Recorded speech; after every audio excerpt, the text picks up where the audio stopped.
யார் இந்த யம தர்மராஜா? யம தர்மராஜா அப்படின்றவர் யார்?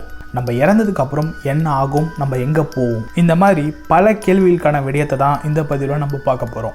ஸோ இந்த யமன் அப்படின்னு சொல்லக்கூடியவர் இந்த பிரபஞ்சத்தில் கடவுள் முதல்ல வந்து மனுஷங்க படைக்கிறாரு. முதல்ல இறந்து போன மனிதன் தான் பார்த்திங்க அப்படின்னா இந்த யம தர்மராஜா அப்படின்னு சொல்லக்கூடியவர். இந்த உலகத்தில் நீங்கள் பாவம் செய்யுங்க, புண்ணியம் செய்யுங்க, நீங்கள் என்ன செஞ்சாலும் சரி முதல்ல உங்களை நரகத்துக்கு தான் அனுப்புவாங்க. ஆனால் அந்த நரகம் அப்படின்னு சொல்லக்கூடிய ஒரு கான்செப்ட் இருக்குது பார்த்தீங்களா, இது ஃபஸ்ட்டு கிடையாது. முதல்ல யமன் இறந்த பிறகு சொர்க்கத்துக்கு போனார். அங்கே தான் கடவுள்லாம் இருக்காங்க. அங்கே மும்மூர்த்திகள் அப்படின்னு சொல்லக்கூடிய சிவன், விஷ்ணு, அப்புறம் பார்த்திங்க அப்படின்னா பிரம்மா அப்படின்னு சொல்லக்கூடிய இவங்க தான் மும்மூர்த்திகள். இவங்க பார்த்திங்க அப்படின்னா யம தர்மராஜா பார்க்குறாங்க, அவரோட கணக்கெல்லாம் எடுக்கிறாங்க. ஸோ அந்த சமயத்தில் பார்த்திங்க அப்படின்னா கொஞ்சோண்டு பாவத்தையும் நிறைய புண்ணியங்களும் செஞ்சுருக்காரு. இவருக்கு சில தண்டனைகள் கொடுத்துட்டு அதுக்கப்புறம் இவரை சொர்க்கத்துக்கு அனுப்புகிறாங்க. இவரை சொர்க்கத்துக்கு அனுப்பின உடனே பார்த்திங்கன்னா இவரோட செல்லாம் ரொம்பவே இம்ப்ரெசிவாக இருந்ததுனால இந்த பாவம் செய்யறதுக்கு அப்படின்னு சொல்லி ஒரு இடத்த உருவாக்கணும் அப்படின்னு நினைக்கிறாங்க. அந்த இடத்துக்கு லீடாக யாரை போடலாம் அப்படின்னும் போது யம தர்மராஜா போடுறாங்க. இவர் தான் முதல்ல இறந்ததுனால இந்த பதவி இவர்கிட்ட கொடுக்குறாங்க. இந்த யம லோகம் அப்படின்றது எங்கே இருக்குது அப்படின்னு கேட்டிங்க அப்படின்னா இது பாதாளம் அப்படின்னு சொல்லுவாங்க. இந்த பூமிக்கு அடியில், அதாவது வானத்துக்கு மேலே சொர்க்கமும், அதாவது நம்ம பூமிக்கு வெளியில் சொர்க்கமும், பூமிக்கு கீழே அதாவது இந்த பூமிக்கு அடியில் பார்த்திங்க அப்படின்னா நரகமும் இருக்குது அப்படின்னு ஒரு கான்செப்ட் இருக்குது. இந்த நரகம் அப்படின்ற இந்த கான்செப்ட் பார்த்திங்க அப்படின்னா புத்திசம், சைனிசம், அப்புறம் ஹிந்துயிசம், அப்புறம் கிறிஸ்டியானிட்டியில் கூட பார்த்திங்க அப்படின்னா இந்த நரகம் அப்படின்னு சொல்லக்கூடிய கான்செப்ட் இருக்குது. ஒவ்வொருத்தங்க ஒரு மாதிரி விஷயம் சொல்லுவாங்க. யமலோகம் அப்படின்னு சொல்லி இந்த நரகம் சொல்லி ஒரு தனியாக ஒரு கோலே இருக்குது அப்படின்னு சொல்கிறாங்க. இது எங்கே இருக்குது அப்படின்றது யாருக்கும் தெரியாது. ஸோ இந்த மாதிரி பார்த்திங்க அப்படின்னா நிறைய பேர் நிறைய விஷயங்கள் சொல்கிறாங்க.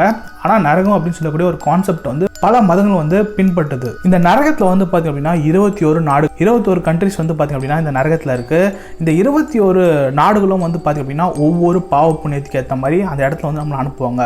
ஒவ்வொன்றும் பார்த்திங்க அப்படின்னா ஒவ்வொரு தண்டனைகள். இப்போ பார்த்திங்க அப்படின்னா இந்த அன்னியன் படத்தில் பார்த்திங்க அப்படின்னா தெரியும், இந்த அக்கும் போதம், அந்த குபம் அப்படின்லாம் சொல்லி ஒவ்வொரு தண்டனைகள் கொடுத்துட்டு இருப்பார் இல்லையா. அந்த மாதிரி இந்த எருமையில் விட்டு முட்டுறது, அப்புறம் எண்ணெயில் போட்டு வறுக்கிறது அப்படின்னு சொல்லி இந்த 21 நாடுகள்லையும் வித்தியாசமான தண்டனைகள் அவங்கவுங்க செஞ்ச பாவ புண்ணியத்துக்கு ஏற்ற மாதிரி கொடுப்பாங்க அப்படின்னு சொல்கிறாங்க. இந்த தண்டனைகள்லாம் பார்த்திங்க அப்படின்னா நிறைய சொன்ன இல்லையா, நிறைய கல்ச்சர்ஸில் ஃபாலோ பண்ணப்படுது. இது முக்கியமாக பார்த்திங்க அப்படின்னா இந்த விஷ்ணு புராணம், கருட புராணம், இதெல்லாம் பார்த்திங்க அப்படின்னா இந்த தண்டனைகள்லாம் கொடுத்துருப்பாங்க. உங்களுக்கு இதெல்லாம் இன்ட்ரெஸ்டிங் இருந்துச்சுன்னா கண்டிப்பாக அந்த புக்கெலாம் படித்து பாருங்கள். ஒரு சின்ன எறும்பை கொண்டா கூட, அதாவது அந்த படத்தில் விக்ரம் ஒரு டைலாக் சொல்லுவார், இதுக்கெல்லாம் யார் நம்மளை தண்டிக்க போகிறா அப்படின்னு சொல்லி தானே தப்பெல்லாம் நம்ம செஞ்சுட்ருக்கோம் அப்படின்னு சொல்கிற மாதிரி ஒரு எறும்பை கொண்டா கூட என்ன மாதிரியான தண்டனைகள் அப்படின்னு சொல்லி அந்த புக்கில் இருக்குது. கண்டிப்பாக அந்த புக்கை படித்து பாருங்கள். அதுக்கப்புறம் நீங்கள் ஒரு கொசுவை கொள்றது கூட யோசிச்சு பார்ப்பீங்க. சரி, ஃபர்ஸ்ட் இப்போ ஒரு மனுஷன் இறந்து போகிறான் அப்படின்னா அவன் இறந்த உடனே பார்த்திங்க அப்படின்னா அவனோட எல்லா விஷயமும் முடிஞ்சு போச்சு அப்படின்னு கேட்டிங்கன்னா கண்டிப்பாக கிடையாது. ஒரு மனுஷனுடைய ஆத்மா மட்டும்தான் இறந்து போகும். ஒரு மனுஷனோட ஆத்மா அப்படின்றது உங்களுடைய ஐடி கார்டு மாதிரி. இப்போ பார்த்திங்க அப்படின்னா மணிராஜா அப்படின்னு சொல்லக்கூடிய நான் பார்த்திங்க அப்படின்னா என்னோட ஐடென்டிட்டி இது தான். என்னோடய ஆத்மா இறந்தே போகாது. இது ஒரு சிம் கார்டு மாதிரி. ஃபோன் மாறிக்கிட்டே இருக்கும், ஆனால் சிம் கார்டு மாறவே மாறாது. இதுதான் என்னோடய நம்பர். நான் செஞ்ச பாவ புண்ணியங்கள் கணக்கு கண்டினியூஸாக எடுத்துக்கிட்டே இருப்பாங்க. அதுக்கேற்ற மாதிரி நான் நாயாவோ நரியாவோ இல்லை பிராய்லர் சிக்கனாவோ பிறந்து அதுக்கேற்ற மாதிரி அந்த பாவ புண்ணியங்களை நான் பேலன்ஸ் பண்ணிக்கிட்டே இருக்கணும். ஸோ இதுதான் பார்த்திங்க அப்படின்னா கான்செப்ட். ஒரு மனுஷன் இறந்த உடனே பார்த்திங்க அப்படின்னா 4 மணி நேரம் 40 நிமிஷம் பார்த்திங்க அப்படின்னா அவனோட பாடியை தகனம் பண்ணக்கூடாது, இல்லை எரிக்கக்கூடாது, புதைக்கக்கூடாது அப்படின்னு சொல்லுவாங்க. எதனால் பார்த்திங்க அப்படின்னா ஒரு மனுஷன் இறந்து இந்த யம தர்மராஜா அப்படின்னு சொல்லக்கூடியவர் எல்லாத்தையும் கொள்ள முடியாது இல்லையா. இவருக்கு கீழே இந்த எருமை அப்படின்னு சொல்லுவாங்க பார்த்தீங்கன்னா, எருமை தலைக்கூடிய மனுஷங்க, இந்த மாதிரியான நிறைய விஷயங்கள், மிருகங்கள்லாம் பார்த்திங்க அப்படின்னா யம தர்மராஜாவுக்கு கீழே வேலை செஞ்சுட்டு இருப்பாங்க. அவங்க தான் மனுஷங்கள்லாம் கொன்று எடுத்துகிட்டு வருவாங்க. அதுக்கப்புறம் பாவ புண்ணியம் கணக்கெல்லாம் சித்திரகூத்தன் பார்த்து ஓகே இவர் இறந்துட்டாரு அப்படின்னு சொன்ன உடனே தான் யம தர்மராஜா தண்டனை கொடுப்பாரு. இதனால பார்த்திங்க அப்படின்னா இந்த மனுஷங்களை கொண்டு போகிற அந்த டைமிங் இருக்குது பார்த்தீங்களா, இது 4 மணி நேரம் 40 நிமிஷம். இந்த ஹியூமன் எரர் அப்படின்னு சொல்லுவாங்க பார்த்தீங்களா, அந்த மாதிரி ஒருவேளை தப்பு கணக்காக இருந்து சில பேர் யாராவது கொண்டுட்டாங்க அப்படின்னா இந்த கோமா ஸ்டேஜுக்கு தான் சில பேர் போயிடுவாங்க. சில பேர் படுத்த படிக்க இருப்பாங்க. சில பேர் இறந்து புதைச்சதுக்கு அப்புறம் கூட பார்த்திங்க அப்படின்னா எழுச்சி வந்துடுவாங்க. இதுக்கு காரணம்லாம் பார்த்திங்க அப்படின்னா இந்த அதிசய பிறவி படத்தில் ரஜினி பார்த்திங்க அப்படின்னா கணக்கு முடியாமல் இறந்து போயிடுவார். அதுக்கப்புறம் அவரோட பாடியை எரிச்சோடனே வேற ஒரு பாடி கூட கொண்டு போய் சேர்ப்பாங்க இல்லையா, அதே கான்செப்ட் தாங்க. ஒருவேளை சித்திரகுப்தன் தப்புல கரெக்டாக அதனால் தப்பு பண்ணிட்டாரு அப்படின்னா அதை இவங்க தான் சரி செய்யணும். அதனால் திருப்பி போய் அங்கேயே விட்டுடு, இவங்களோட கணக்கு முடிஞ்ச அப்புறம் கொண்டுக்கலாம் அப்படின்னு சொல்லுவாங்க. ஸோ அதனால் பார்த்திங்க அப்படின்னா இந்த 4 மணி நேரம் 40 நிமிஷம் பார்த்திங்க அப்படின்னா யாரையும் புதைக்கவும் மாட்டாங்க, எரிக்கவும் மாட்டாங்க. இந்த 2ஆம் உலகப் போர் சமயத்தில் பார்த்திங்க அப்படின்னா நிறைய பேர் பார்த்திங்க அப்படின்னா அவங்க புதைக்கிறாங்க. அந்த புதைக்கிற இடத்துக்கு வெளியில் பெல் மாட்டி வச்சுருப்பாங்க. எதனால் பார்த்திங்க அப்படின்னா உயிரோட புதைச்சிட்டாங்க அப்படின்னா பெல் உழந்து அடித்தாங்கன்னா அதுக்கப்புறம் தோண்டி அவங்க எடுத்துருவாங்க. ஸோ இந்த மாதிரி தப்பான கணக்கு மூலியமாக கொண்டு போகிறவங்கள திருப்பி கொண்டு வந்து விட்டுருவாங்க. ஸோ அதாவது அவங்க பாடி அங்கேயே இருக்கும், ஆத்மா மட்டும் தான் கொண்டு போவாங்க. ஆத்மா வந்து அவரோட டேட் முடியல அப்படின்னா திருப்பி கொண்டு வந்து விட்டுருவாங்க. சரிப்பா, இவரோட கணக்கு முடிஞ்சு போச்சு. இவர் இறந்ததுக்கப்புறம் என்ன ஆகும் அப்படின்னா, இவரோட பாவ புண்ணியத்துக்கு ஏற்ற மாதிரி நான் ஆல்ரெடி சொன்னேன் இல்லையா, யமதர்மராஜா வந்து 3 விதத்தில் வந்து காட்சியளிப்பாராம். அதாவது பார்த்தீங்கன்னா வந்து லைட்டாக பாவம் செஞ்சவங்களுக்கு வந்து இந்த புண்ணியம்லாம் செஞ்சு ரொம்ப ரொம்ப நல்லவங்களாக இருப்பாங்க பார்த்தீங்களா, இவங்களுக்கு வந்து ரொம்ப ரொம்ப அழகாக ரொம்ப தேஜஸாக வந்து தெரிவாராம். அதே மாதிரி லைட்டாக பாவம் செய்கிறவங்களுக்கு வந்து லைட்டாக ஒரு முறப்பாக ஸ்ட்ரிக்டாக தெரிவாராம்.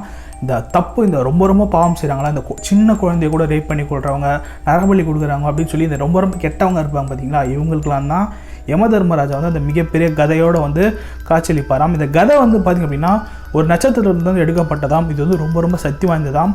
பாவம் செஞ்சவங்கள முதல்ல இதாலே அடித்து அவர் வந்து தண்டனை கொடுப்பாராம். அதுக்கப்புறம் தான் நரகத்துக்கே அனுப்புவாராம். நான் சொல்கிற எந்த விஷயங்களுமே கான்ஸ்பிரசி தியரிலாம் கிடையாது. இதெல்லாம் வந்து புக்கில் எழுதப்பட்டிருக்கு.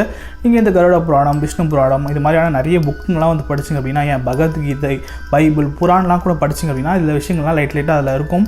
கண்டிப்பாக நீங்கள் படிக்கல அப்படின்னா படித்து தெரிஞ்சுக்கோங்க. ஒரு மனுஷன் அப்படின்றவன் 2.2 மில்லியன் தடவை வந்து பார்த்திங்க அப்படின்னா, அதாவது பார்த்திங்கன்னா வந்து மனுஷனாக பிறக்கிறதுக்கு முன்னாடி பிறப்பானாம். இந்த பூச்சியா, பிராய்லர் கோழியா, அது மாதிரி வந்து அவன் பண்ண பாவத்துக்கு ஏற்ற மாதிரி நிறைய வித்தியாசமான பிறவிகள்லாம் எடுத்த பிறகு கடைசியாக தான் மனுஷனோட பிறவி எடுப்பாங்களாம். இதில் தான் வந்து பார்த்திங்க அப்படின்னா அவனோட ஃபைனல் டிசிஷன், அதாவது அவனோட கடைசி தீர்ப்பு வந்து வழங்கப்படும். எந்த ஒரு மனுஷன் இருந்தாலுமே சரி முதல்ல வந்து நரகத்துக்கு தான் அனுப்புவாங்க. ஏன்னா வந்து எல்லாருமே வந்து புண்ணியம் மட்டுமே செஞ்சுருக்க மாட்டோம். ஒரு சின்ன எறுமையாக தான் நம்ம கொண்டு இருப்போம் இல்லையா, அந்த தண்டனைக்கு, அந்த தப்புக்கான தண்டனையை ஃபஸ்ட்டு நரகத்தில் அனுப்பிச்சிட்டு அதுக்கப்புறம் வந்து நம்மளை சொர்க்கத்துக்கு அனுப்புவாங்க, புண்ணியத்துக்கான பலன்கள்லாம் செய்யறதுக்கு. ஸோ நரகம் அப்படின்றது இவ்வளோதாங்க. ஸோ நரகம் அப்படின்றது வந்து அதில் கொடுக்கக்கூடிய தண்டனைகள் இதெல்லாம் படிச்சிங்க அப்படின்னா உங்களுடைய வாழ்க்கை ஃபுல்லாக வந்து படிக்கலாம். ஏன்னா அவ்வளோ விஷயங்கள் அடங்கியிருக்கு. இது போல் நிறைய வீடியோஸ் உங்களுக்கு வேணும் அப்படின்னா மறக்காமல் உங்களோட கருத்துக்களை கமெண்ட் செக்ஷனில் லீவ் பண்ணுங்கள். நரகம் அப்படின்னு சொல்கிற மாதிரியே சொர்க்கம் அப்படின்னு சொல்லக்கூடிய ஒரு விஷயமும் இருக்குது. சொர்க்கம் அப்படின்ற விஷயத்தை பற்றின வீடியோ உங்களுக்கு வேணும் அப்படின்னா உங்களோட கருத்துக்களை மறக்காமல் லீவ் பண்ணுங்கள். அதுக்காகவும் ஒரு வீடியோவை மேக் பண்ணுவோம். நம்ம சில தப்புகள் செய்யும் போது இதுக்கெல்லாம் நம்மளை யார்ப்பா தண்டிக்க போகிறா அப்படின்னு நம்ம யோசிப்போம். ஆனால் இது எல்லாத்துக்கான தண்டனையும் நமக்கு இருக்குது அப்படின்றத மறக்காமல் தெரிஞ்சுக்குங்க.